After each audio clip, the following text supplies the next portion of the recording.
The counseling room that day felt unnervingly quiet. A small space for beige walls, the steady tick of a clock marking time. A floor lamp cast a soft amber glow bright enough to see each other's faces, dim enough not to sting the eyes. I sat in a grey leather chair, my palms damp and pressed together, fingers interlocked. My wife sat across from me, barely 6 feet away, yet in my mind she felt impossibly distant. Between us stood a small table with a glass pitcher of water and a box of tissues.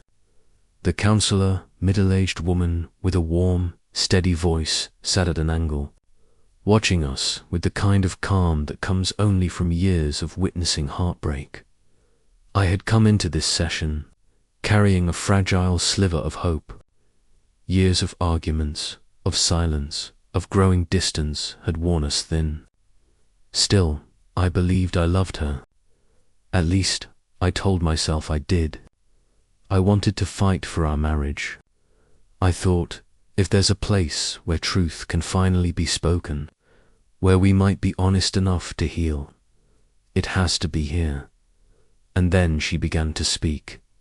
Her voice trembled, barely above a whisper.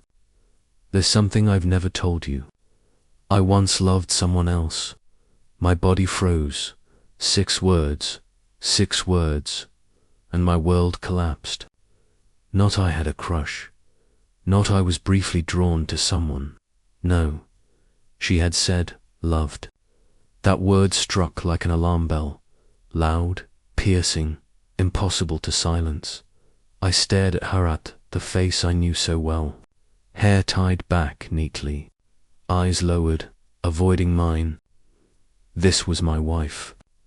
The woman who stood with me at the altar, who promised a lifetime. The woman who weathered winters and summers with me, who became the mother of our children. And now she was confessing that her heart, at some point, belonged to another man. What? What did you just say? My voice cracked, the words stumbling out. She looked up briefly, her eyes shimmering with tears, then dropped them again. I know this hurts you, I know, but I couldn't keep it buried anymore. I had feelings for someone, for a long time, and I think I loved him, but it's over now. It's been over for a long time. My chest clenched tight, as if an invisible hand was squeezing my heart. The air around me felt heavier, harder to breathe. A storm of questions surged through my head. Who was he? How long did this last? Did it go further? What did that make me just a placeholder? Every shared meal, every kiss, every embrace, did they mean anything if she was loving someone else at the same time? The counselor nodded gently. Thank you for sharing that. It's not easy to say out loud, and I can see this is very painful for you. She turned to me, her voice firm but soft. Do you want to respond? I opened my mouth, but nothing came out. My throat was a knot. All I could hear in my head was that one word, love. My wife had loved another man. The next minutes blurred into a haze. She explained, haltingly. She insisted it was never physical, never an affair in the traditional sense. It was emotional. She had found in him something she felt she no longer had with my attention, understanding, being truly heard. It grew, and before she knew it, she admitted, I think I loved him. I sat numb, unable to reconcile her words. My heart screamed, if you loved him, how can you claim it was nothing? If you crossed into that space in your heart, didn't you cross the line already? It felt like watching a tragic film in which I was trapped as the main character, powerless to pause or rewrite the script. The counselor asked again if I wanted to respond. I shook my head. I knew if I spoke, what came out would be rage, accusations, maybe words I could never take back. So I stayed silent. Silent, while every second tore at me like glass. When the session ended, we stepped out into the evening. Twilight had settled. Street lights flickered on, casting pale halos over pavement still damp from a passing shower. We walked side by side, our footsteps echoing, bodies close but souls worlds apart. In the car, silence pressed in thick. I gripped the steering wheel, knuckles white, my hands trembling. I wanted to scream, to demand every answer, but my voice caught in my throat. All I could hear was the frantic pounding of my own heart. She turned to me softly. "I'm sorry," her voice so quiet it nearly drowned beneath the patter of rain on the windshield. I didn't respond. I couldn't. That apology felt less like comfort and more like a knife twisting deeper. That night, I lay awake, staring into the dark. The familiar bedroom walls felt foreign, the soft lamplight strange, the air heavy. Beside me, the woman I called my wife breathed steadily, peacefully, as though nothing had happened. As though her confession hadn't detonated everything inside me. But it had. And the words replayed endlessly. I loved someone else. I thought back to when we first met. The endless texts, the late-night calls, the way seeing her could make me laugh without trying. I remembered our wedding day, her in white eyes sparkling, whispering vows. I remembered small gestures, the warmth of her leaning on my shoulder. Were those memories velour? Had they been illusions all along? I rolled to look at her sleeping face, calm, almost angelic. But she felt galaxies away. The woman lying next to me had once loved another man. That truth pulsed in me like poison. The days that followed that counseling session felt like walking through fog. I still got up early, made coffee, drove to work, sat in meetings. On the surface, life looked the same, but inside, everything felt hollow. Mechanical-like, I was playing a role in a life that no longer belonged to me. Coming home was the hardest. The smell of dinner from the kitchen, the sound of our kids laughing upstairs, the sight of my wife moving around the house, it all should have felt comforting. Instead, it felt foreign, because in my head, one sentence kept replaying over and over. I once loved someone else. 3 nights later, after the kids had gone to bed and the house had grown quiet except for the low hum of the dishwasher, she sat down across from me at the kitchen table. The overhead light cast a pale glow, making the lines of exhaustion on her face more visible. "I need to talk," she whispered. Her hand trembled as she reached toward me. I didn't move mine. "Then talk," I said flatly. Tears gathered in her eyes, but she forced the words out. "I need you to know. It was never physical. It wasn't an affair. It was me feeling empty, lonely, like I wasn't being seen anymore. And when he showed up, I felt alive again. Alive again."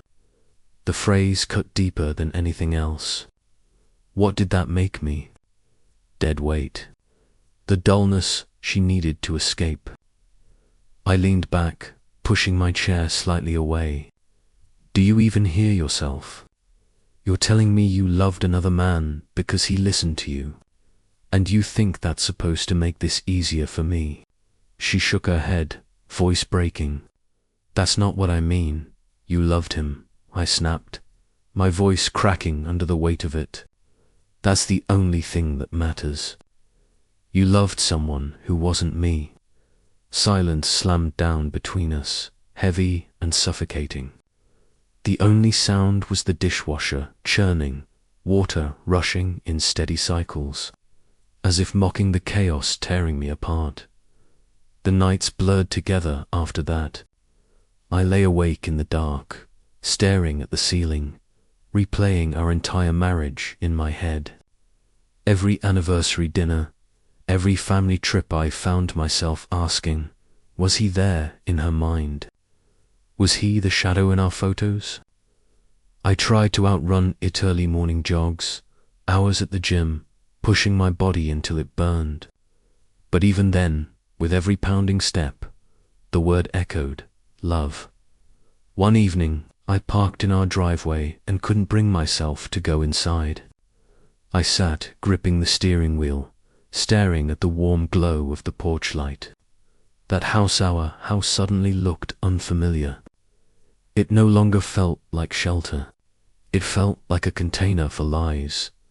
A few days later, the counselor called to check in. Her voice was calm, steady. This is the hardest stage.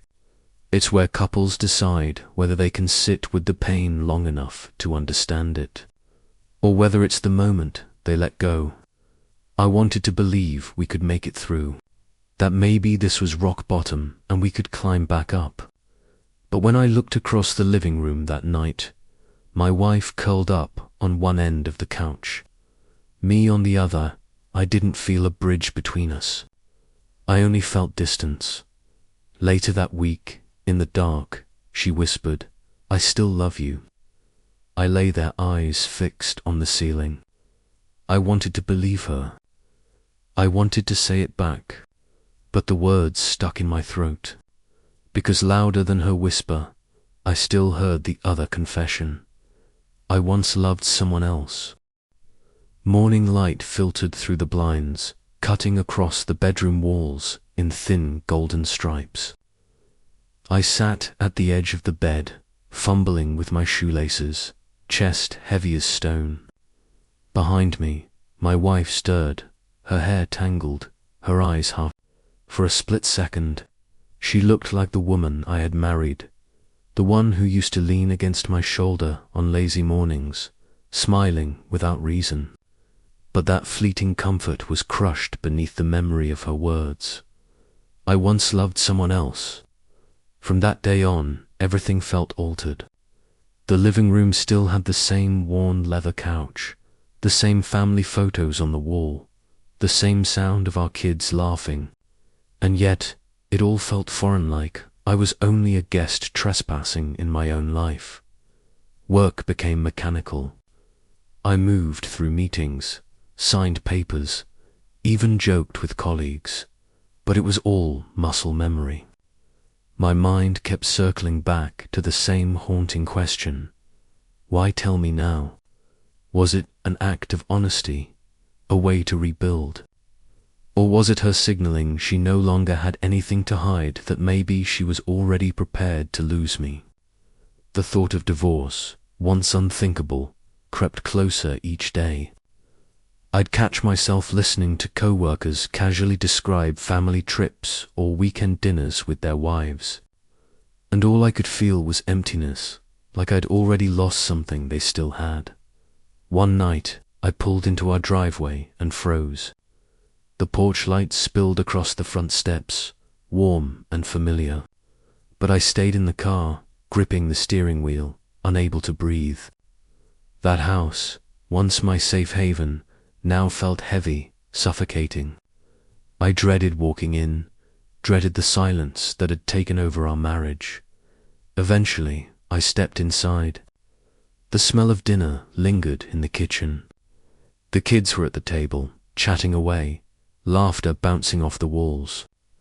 My wife moved quietly between them, serving food, her eyes flickering toward me just for a second before darting away. I stood there, an observer in my own home, my throat dry. Later that night, after the kids had gone upstairs, she approached me carefully. "Can we talk?" she asked. We sat on the couch, the same couch where we once curled up together, watching movies, where we'd planned vacations and whispered about the future. Now it felt like neutral ground, a place where love had been replaced by distance. She clasped her hands tight, her knuckles white. "I know I've hurt you," she began, her voice trembling. "I see it every time you look at me. I don't expect forgiveness, not right away. But I need to ask, do you want to try again with me? Or is this the end? That word dencoed in my skull. I swallowed hard, staring at the floor. I don't know, I admitted, my voice breaking. I don't know if I can ever look at you and not see him. Her tears fell instantly. She pressed a hand over her mouth, shoulders shaking. I ended it, long ago. I swear I did, but I can't erase what I felt. All I can do now is love you with everything I have left. Her words cut deeper, desperate, fragile. That night, we lay side by side in silence. She drifted to sleep, but I stayed awake, staring at the ceiling. Memories flashed like old film reels, our wedding day. Her hand squeezing mine in the hospital as our first child was born. Vacations filled with laughter. Those moments still existed, but now they were smudged with doubt, shadowed by the image of a faceless man who had once held her heart. I tried running it off the next morning. I laced up my shoes and pounded the pavement until my legs burned, until my chest screamed. But no matter how far I ran, the echo followed me, one word pulsing in my head: love. A week later, the counselor called to check in. Her voice was calm, measured. "This is the hardest part," she said. "You can either sit with the pain together and learn from it, or you can let go. But no one can stay in limbo forever." Her words stuck with me. Every time I looked at my wife, at our kids, at the home we had built, I heard that truth ringing in the background. We can't live in this in-between forever. I knew I still loved her. That much was undeniable. But love alone didn't erase betrayal. Love alone didn't fix the fracture that had carved itself deep into my chest. The real question wasn't whether I loved her. I did that. The real question was, is love, when it's cracked and fragile, enough to hold us together? Time moved forward, and the love between Michael and Lan began to shift. It was no longer the fiery, reckless passion of the early days, but something quieter, tested by responsibilities, differences and priorities, and the weight of daily life. Michael was ambitious, always striving to prove himself at work. In his mind, a strong career was the only way to ensure their future together. He believed that stability and financial security were his greatest gifts to her. But Lan wanted something else. She didn't care about promotions, corner offices, or the perfect suburban home. What she longed for was present simple, ordinary moments. Dinner together at a reasonable hour, a hand held in the rain, a look across the room that said, "I see you. I choose you." That difference between them started small, just a few cracks here and there. Lan would speak up, Michael would promise to do better. But then the cycle repeated itself. Deadlines, late meetings, out-of-town trips. Every promise of next week or after this project faded into the background, leaving Lan to sit alone with dinners gone cold. One Friday evening, she poured her heart into preparing his favorite meal. The kitchen smelled of roasted chicken, garlic mashed potatoes, and warm bread. She even bought a small bottle of red wine, picturing the two of them sharing a quiet evening. But by the time the clock struck 10 p.m., the food had cooled, the wine remained unopened, and the only sound in the apartment was the hum of the refrigerator. When Michael finally walked through the door, exhausted and wrung out, Lan felt something inside her break. "Michael," she said softly, her voice trembling, "do you even see me as part of your life anymore?" He rubbed his face, sighed, and answered in a tired tone, "Everything I'm doing, it's for us. For our future." I don't want you to ever worry about money or security. Lan's eyes welled with tears. But I don't need some faraway future, she whispered. I need you here, now. Her words hung in the air like a verdict. Michael had no response. The silence between them was deafening, filled only by the relentless ticking of the wall clock. In the days that followed, Lan wrestled with herself. Was she selfish for wanting more of him, for not understanding the stress he carried? Or was she simply asking for the kind of love that should be non-negotiable? Because if love was reduced to waiting alone and swallowing disappointment, was it still love at all? One chilly Sunday afternoon, she walked through the park alone. The trees swayed in the autumn breeze, couples strolled hand in hand, and children chased each other across the grass. She felt the loneliness settle deep in her chest. She remembered how her heart used to leap whenever Michael texted her, even with something as simple as "I miss you." Now the texts were sparse. "Kurt, busy. Go to bed without me." That evening, Lan asked Michael to meet her at the coffee shop where they had shared their very first date. The same cozy place, with warm lighting and familiar wooden tables. She looked at him across the small table, her voice steady but her hands clenched tightly in her lap. "Michael," she said, "I think we need to be honest. I love you, but I need you to actually show up in this relationship. I need your presence, not just your promises. If love keeps feeling like absence and silence, I don't know if we can keep going." Michael froze. He had never heard her so firm, so resolute. A pang of fear rushed through him. In that instant, he realized all the hours, all the effort he poured into building a secure life would mean nothing if she wasn't there to share it. He wanted to reach for her hand, to promise that he would change. But his words stuck in his throat. All that came was silence, the kind that spoke louder than anything he could have said. Lan turned toward the window, staring at the busy street outside. Neon lights flickered, cars passed, and the world kept moving, uncaring. In her heart, an ache grew. If he can't choose me in the present, maybe I need to be the one to walk away. After the tense evening at the coffee shop, Michael and Lan returned home, walking side by side, yet oceans apart. Neither spoke as they climbed the stairs. The sound of the keys turning in the lock, the creak of the door opening. Even their footsteps across the hardwood floor felt unbearably loud against the silence between them. Lan slipped into the bedroom, dropped her purse on the chair, and sat quietly on the edge of the bed. Michael lingered at the doorway, unsure whether to step in or retreat. For a moment, he wanted to cross the room, sit beside her, and pour out everything he hadn't been able to say. Instead, he turned away and closed himself into his office, the small click of the door carrying the weight of another wall rising between them. That night they slept in separate rooms.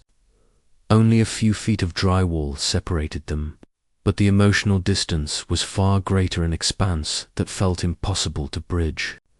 Lan lay awake, tears soaking into her pillow, while Michael stared at the blue glow of his laptop screen, pretending to work. Words on the page blurred into nothing. The only thing he could hear in his head was her voice. "I need you here, now." In the days that followed, their routines grew painfully mechanical. They still crossed paths in the kitchen each morning, exchanging brief hellos, but the warmth was gone. Dinners at home became lonely affairs, leftovers sitting on the table, eaten alone, one plate at a time. Their laughter, once a steady rhythm in the house, had disappeared. Lan sought comfort in small, private ways, tending to the plants on their balcony, reading late into the night, calling old friends for conversation. Yet no distraction filled the quiet ache that gnawed at her when she sat down at the dinner table and saw only an empty chair across from her.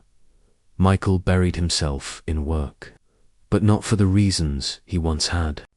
It was no longer ambition or passion that drove him. It was escape. Every project, every late-night meeting gave him an excuse to avoid facing the disappointment in Lan's eyes. But the more he avoided, the heavier the guilt grew. He was running himself ragged, and deep down, he knew it.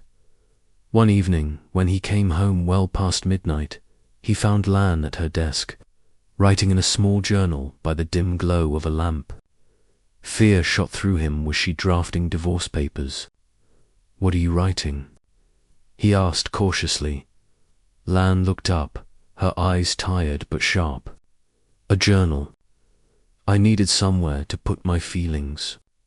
Somewhere that isn't here." Her words pierced him. She hadn't left, but in a way, she was already drifting away from him, carving out a life of her own where he no longer belonged. For the first time, Michael felt the raw panic of truly losing her. The next day, he made a decision. He cancelled his meetings, left work early, and stopped by a florist on his way home. He bought fresh flowers, groceries, and a bottle of wine. That evening, when Lan walked through the door, she found the dining table set with candles, warm food waiting, and Michael standing awkwardly with 2 glasses in his hands. "I want to start over," he said, his voice trembling. "I know I failed you. I thought working hard, earning more, would make everything right. But I was wrong. I let my job become an excuse for not showing up. I let you feel alone in this marriage, and I can't stand that anymore." Lan froze in the doorway, her heart aching. She wanted to believe him, but she had been let down too many times. Her voice wavered.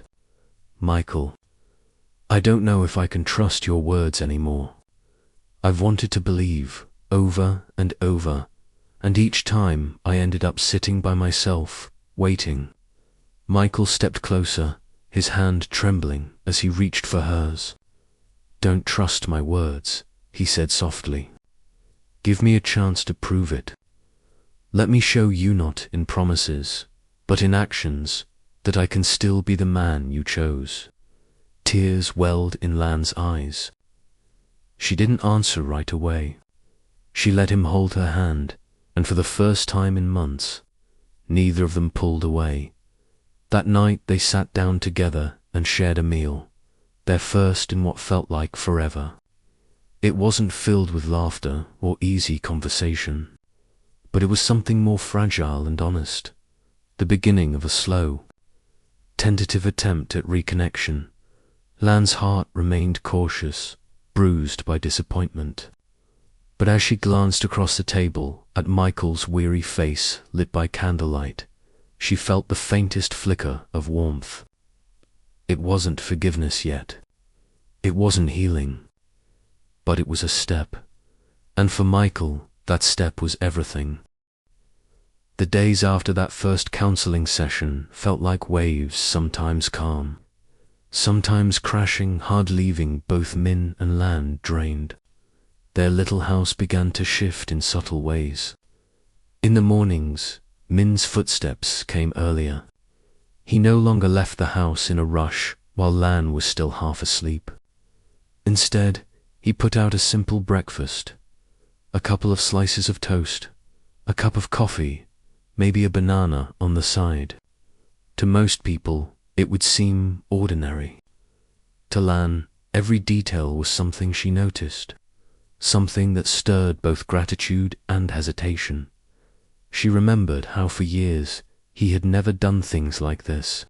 They had lived more like housemates than husband and wife, barely eating together, barely talking, sharing little.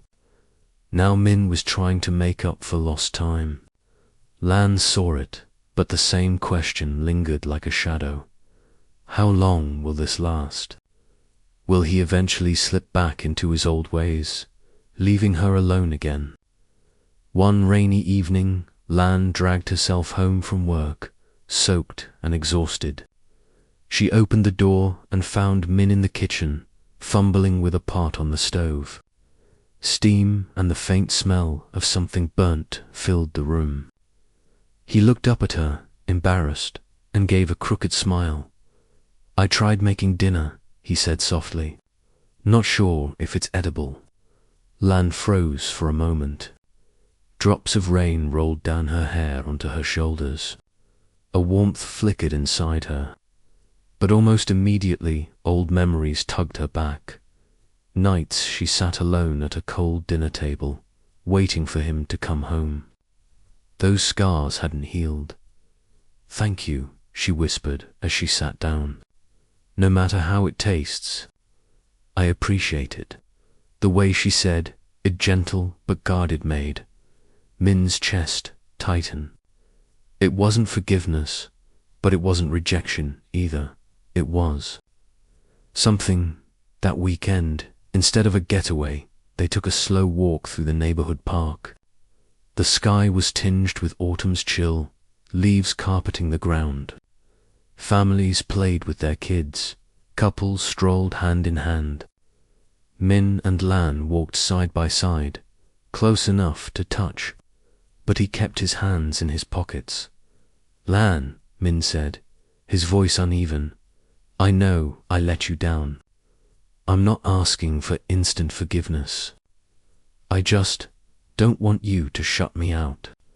Let me show you, day by day, that I mean it this time." Lan stopped, staring at children chasing each other under the trees. Her throat tightened. "I don't know if I can trust again. I believed in you once, gave you everything, and I was left alone. I can't survive another heartbreak like that." Her voice cracked, eyes glassy. Min swallowed hard. He wanted to reach for her, but stayed still. "I'm not asking you to trust me today," he said slowly. "I'm asking for the chance to earn it back, piece by piece." In the weeks that followed, Min stayed consistent.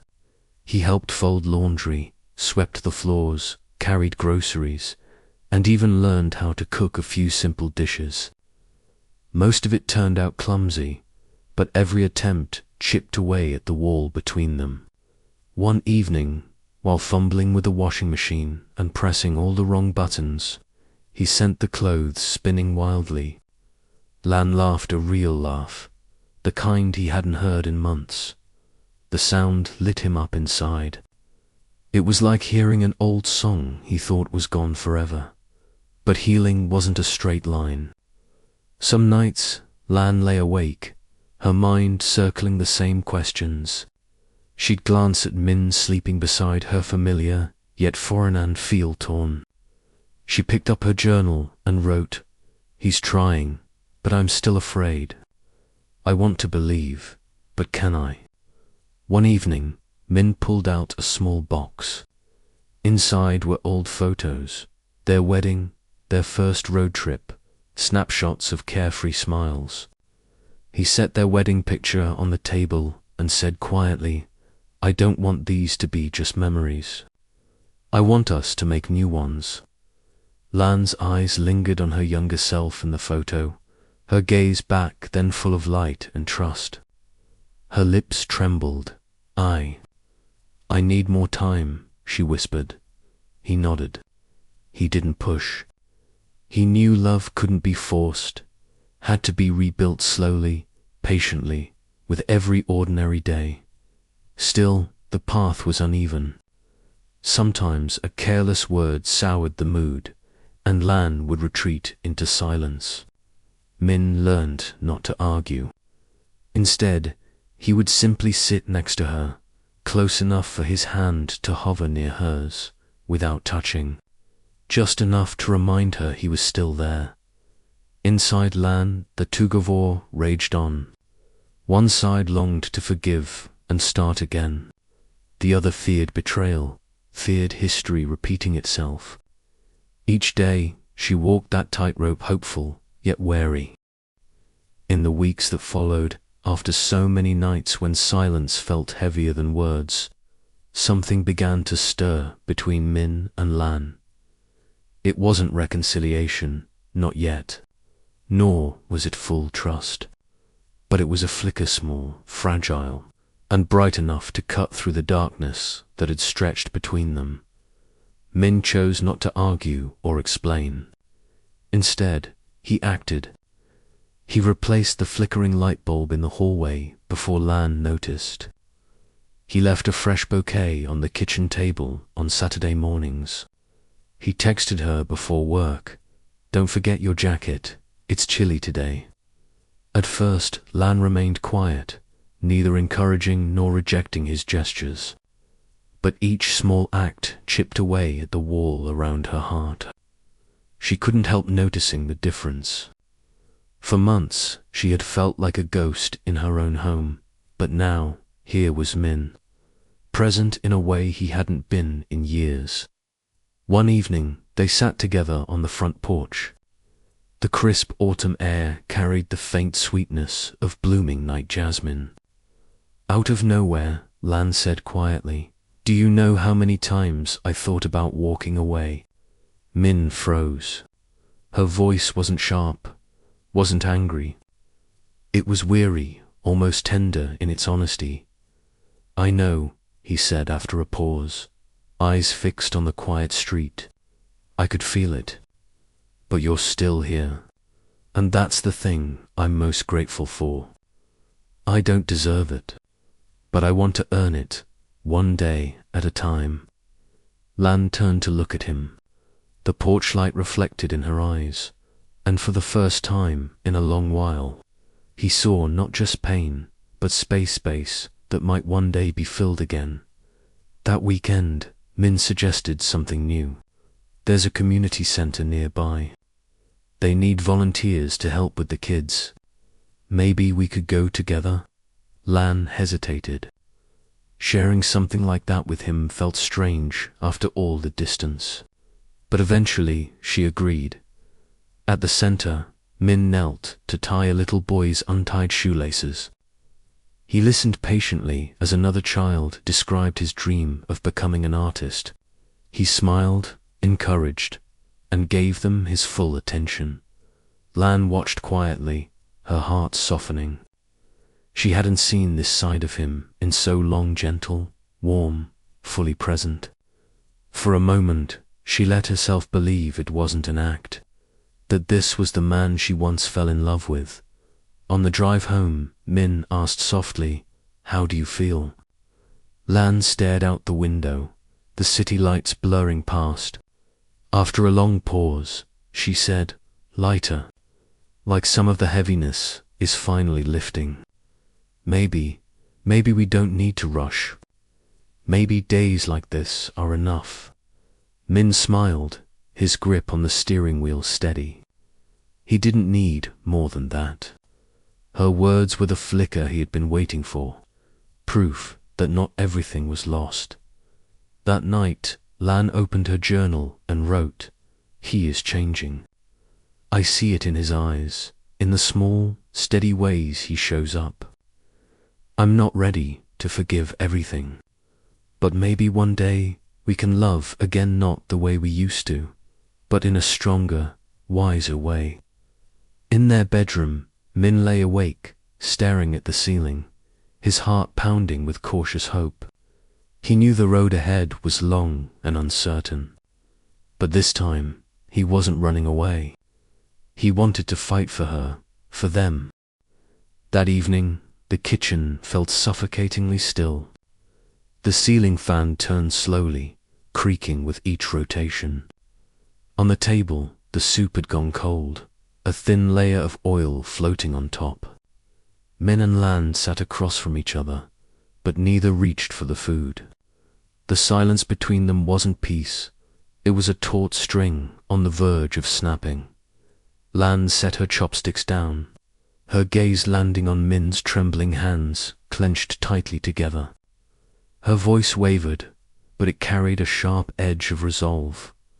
Are you sure you really want to know everything? Min's chest tightened. He had been waiting for this moment, but now that it had arrived, he was afraid of it. For so long, he wanted the truth, but he also knew that once the words were spoken, there would be no turning back. After a heavy pause, he nodded, his eyes locked on hers. I need to know. It's time. Lan inhaled deeply and began, not with a rush, but slowly, as if every word ripped open a wound she had long kept hidden. She spoke of nights spent alone in the living room, holding their child in her arms, watching the clock tick past midnight, while Min never came home. She spoke of anniversaries forgotten, of dinners where the chair across from her remained empty. Her lips curled into a bitter smile, tears welling in her eyes. Do you know, I once cried just because of a simple text from someone else? Just one line. Are you okay? That was enough to make me feel like I still existed. Min listened, face tight, hands trembling on the table. Each word cut into him like a blade. He wanted to shout that he never meant to neglect her, that he had been working hard for the family. But deep down, he knew she was right. He had left her alone in her loneliness without even realizing it. Lan's voice cracked. As she went on, those messages turned into long conversations, from chance encounters to intentional meetings. And then, my heart started to race. I knew it was wrong, but I couldn't stop it. There were moments I thought about leaving everything behind just to feel seen, to feel valued again. The words shattered like glass hitting the floor.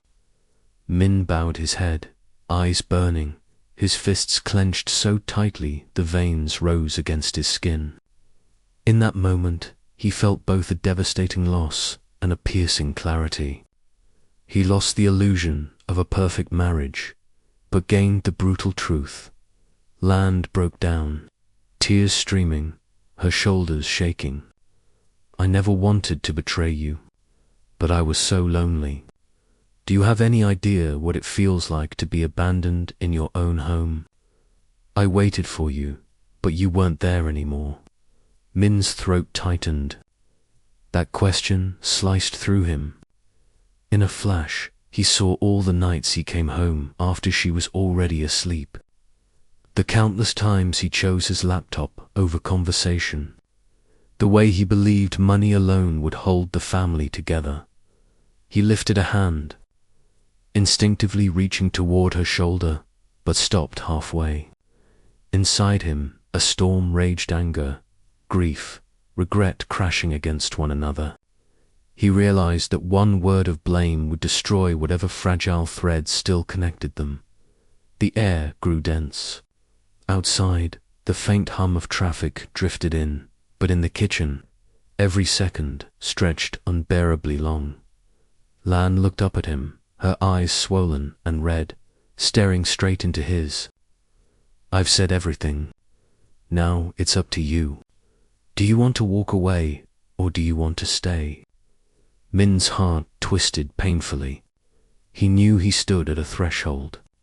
One side meant giving up, the other meant facing everything head-on.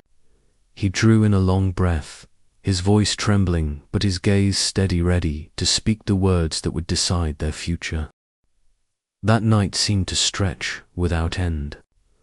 The bedroom was swallowed in silence, thick and unyielding, broken only by the slow, piercing tick of the wall clock. Each second landed like a drop of water in an empty cave shaft, insistent, impossible to ignore. Min lay on his side of the bed, back turned, eyes wide open in the darkness. Beside him, Lan mirrored his position, facing away, her breathing shallow but far from restful. Their bodies were separated by only a few inches of mattress. Yet the emotional distance between them felt immeasurable, a canyon carved silently over years. Min shut his eyes, willing himself to sleep, but sleep only opened doors to memory. He saw them young again, sharing cheap cups of coffee at a tiny diner, their laughter rising above the clatter of dishes. He felt the drizzle of spring rain on his face, Lan's hand warm in his, as they dashed to catch the bus. He saw her in white on their wedding day, trembling as she slid a ring onto his finger, eyes shimmering with devotion. He saw her gripping his hand with raw strength in the delivery room, when their child arrived, screaming into the world. Those moments should have been a bomb, yet tonight they cut deep. We had all of that, he thought. So how did we end up here? Lan's eyes, too, were open, burning. Guilt clung to her, but so did years of unmet longing. She remembered dinners gone cold, plates cleared away untouched while she sat waiting. She remembered trying to share her day, words dissolving into the void as Min scrolled through his phone. It hadn't been one explosion, no single betrayal, but the slow erosion of presence, the steady vanishing of intimacy. Without either of them noticing, she had begun to feel invisible inside her own life.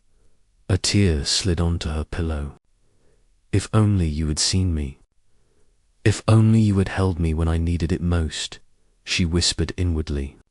Maybe I wouldn't have gone searching for that somewhere else. Both waited, silently pleading for the other to speak first. But no words came. The night thickened, suffocating. By morning, the sky was a dull grey, rain tapping insistently at the kitchen window.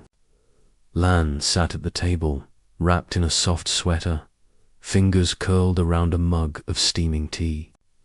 Min emerged from the bathroom, hair damp, eyes rimmed with exhaustion. He paused when he saw her sitting there small, fragile in the muted light hand for the first time in what felt like forever. He sat down beside her. For long minutes, silence stretched between them.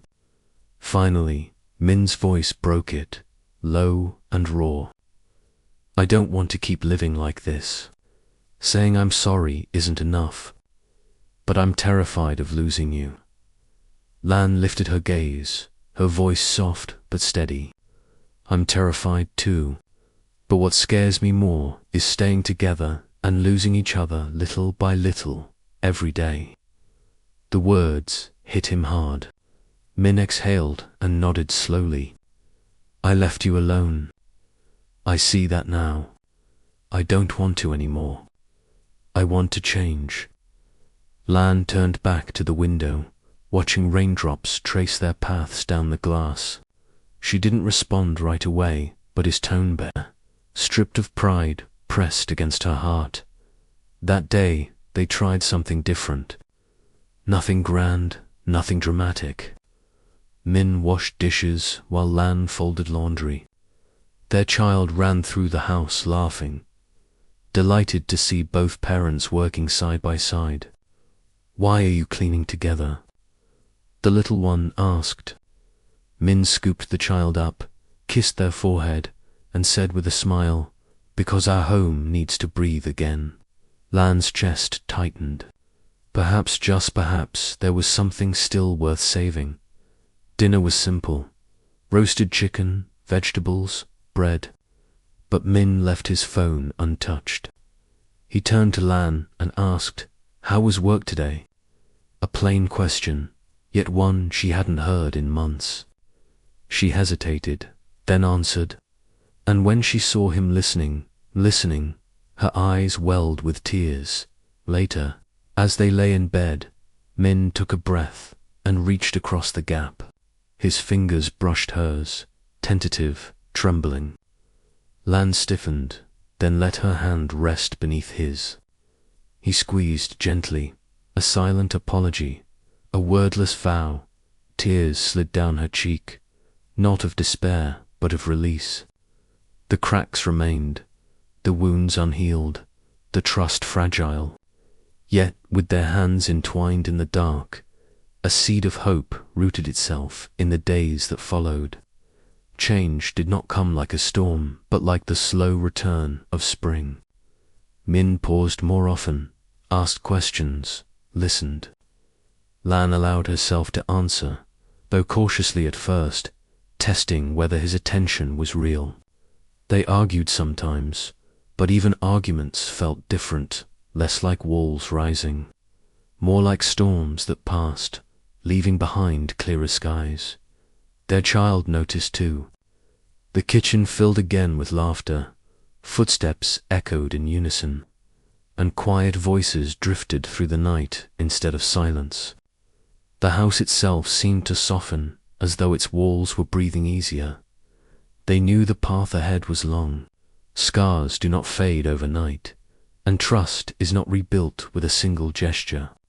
But each evening, when Min placed his phone aside and reached for her hand, and each time Lan allowed her fingers to linger in his, they were building something, not a return to the past, but the fragile architecture of a future.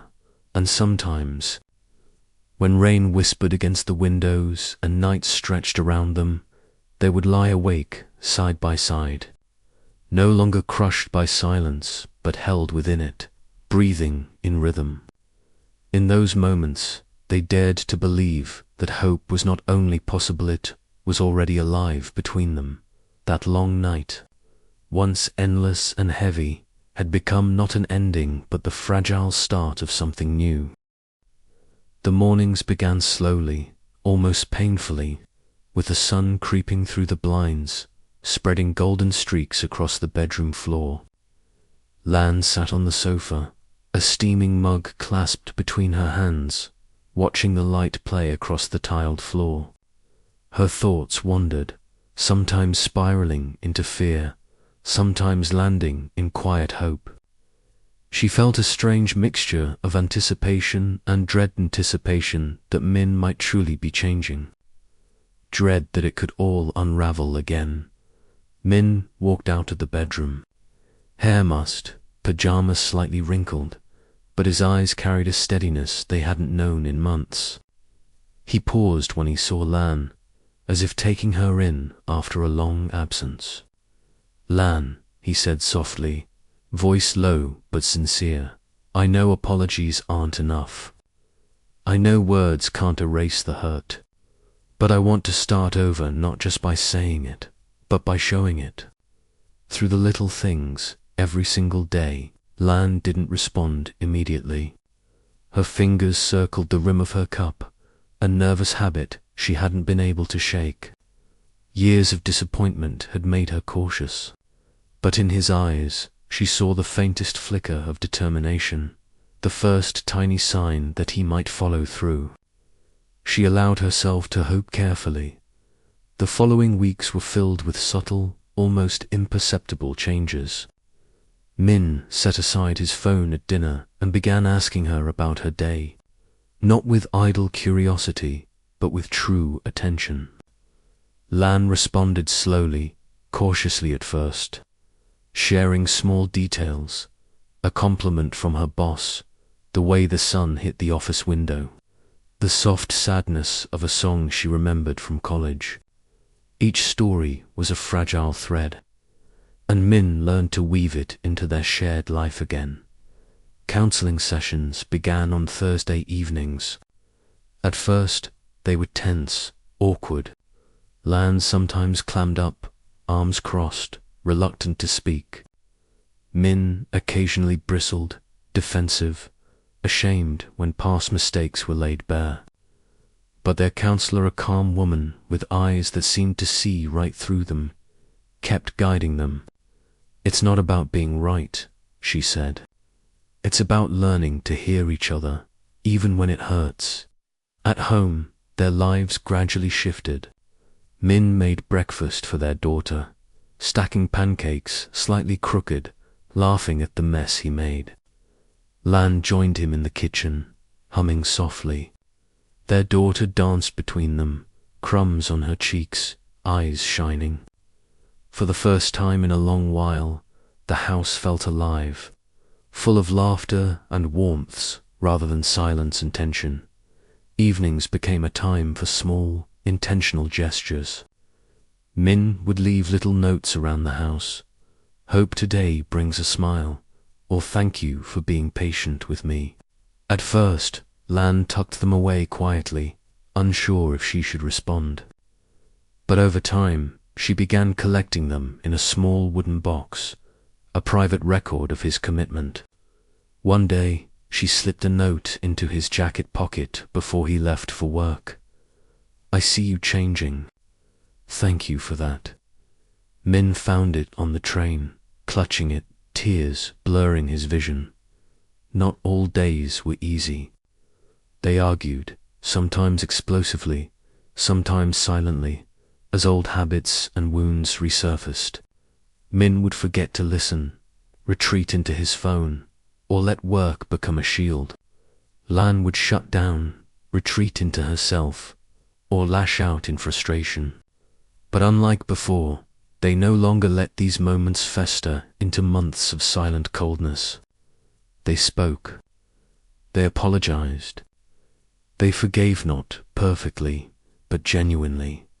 One rainy afternoon, Min returned home early, finding Lan chopping vegetables in the kitchen. The smell of ginger and lemongrass filled the air. He leaned against the doorway, watching her, heart swelling with gratitude that she was still there. "Let me help," he said. She looked at him with a playful glare. "You'll just spill everything. Then we'll clean it up together," he replied. And so they cooked, side by side, laughing at every spill and dropped utensil. Their daughter ran in and out, giggling, wrapping herself around both parents. The house felt bright, alive, warm. Weeks later, they returned to the ocean. This time, it wasn't an escape, but a gentle celebration. They walked barefoot along the shoreline, letting waves lap at their feet. Min carried their daughter on his shoulders. Lan held his hand. The wind tangled her hair across her face, but she didn't care. "If my heart once strayed, it was because I wasn't truly present," Min said quietly. "But I won't leave you alone again." Lan smiled, small and bittersweet. "I don't need promises. I need your actions every day." Back home, they integrated these lessons into daily life. They cooked together, played board games, read stories to their daughter, and even did household chores as shared responsibilities. The laughter returned to their living room, the warmth to their bedrooms, and slowly, trust, though fragile, began to grow back. Each shared smile, each quiet conversation, each note left on the table became part of a new rhythm of life. Some nights, as they lay together after putting their daughter to bed, Lan would whisper, "I'm still afraid. Min, but for the first time, I don't feel like I'm afraid alone."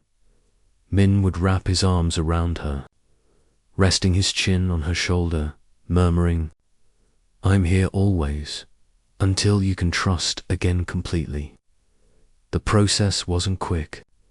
Months passed with peaks and valleys. Some days felt like progress, others like setbacks. But their commitment became clear. Love was not about perfect days or flawless gestures. Love was about showing up, being present, choosing each other again and again, even when it hurt, even when it was tiring, and gradually, through the ordinary chaos of shared life, Min and Lan discovered something extraordinary. Hope was not a single moment or declaration. It was a series of small, persistent acts, a gentle touch, a listening ear, a shared laugh, a note tucked into a pocket. It was fragile, yes, but it was alive, glowing steadily, enough to carry them through the long journey back to each other. Their daughter noticed the difference too. She saw her parents holding hands, laughing, caring for one another. She felt the warmth returning to their home, the safety and love that only comes when parents are truly present.